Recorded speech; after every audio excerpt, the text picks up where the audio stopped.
প্রয়োজন শেষে একটি ধন্যবাদও নেই।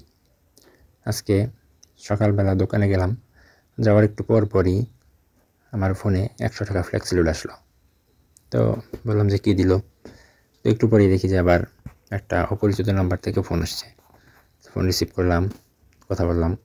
তো ওপাশ থেকে বলেছে যে ভাই, আপনার নাম্বারে ভুল করে 100 টাকা লোড চলে গেছে। তো আমি বললাম আচ্ছা ঠিক আছে, তো এখন কী করতে হবে? পরে বললো যে ভাই টাকাটা যদি ফেরত দিতেন। আমি বললাম আচ্ছা দিব। তো আমারও তো মাঝে মাঝে ভুল করে লোড চলে যায়, কিন্তু তখন তো কেউ ফেরত দেয় না। তো বললো যে হ্যাঁ ভাই, অনেকেই দেয় না, এখন আপনার ইচ্ছা, আপনি দিতেও পারেন নাও দিতে পারেন। আমি বললাম যে ঠিক আছে, টাকা দিয়ে দেবো। তো কীভাবে দিলে আপনার সুবিধা হয়? তো বলতেছে যে ভাই আমি তো টাকা ঢোকা ফেলছি, তো এখন আমাকে যদি বিকাশে দিতেন তাহলে খুব ভালো হইতো। আমি বললাম আচ্ছা ঠিক আছে, দিয়ে দিব, নাম্বার দেন। তো উনি বললো যে এই নাম্বারে বিকাশ খোলা আছে। তারপরে আমি আমার পার্সোনাল নাম্বার থেকে 100 টাকা সেন্ড মানি করে দিয়ে দিলাম। তো দিয়ে দেওয়া শেষ।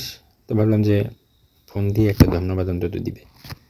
তো দেখলাম, অপেক্ষা করলাম, একদিন চলেই গেল, কিন্তু একটি ধন্যবাদও পেলাম না। আফসোস।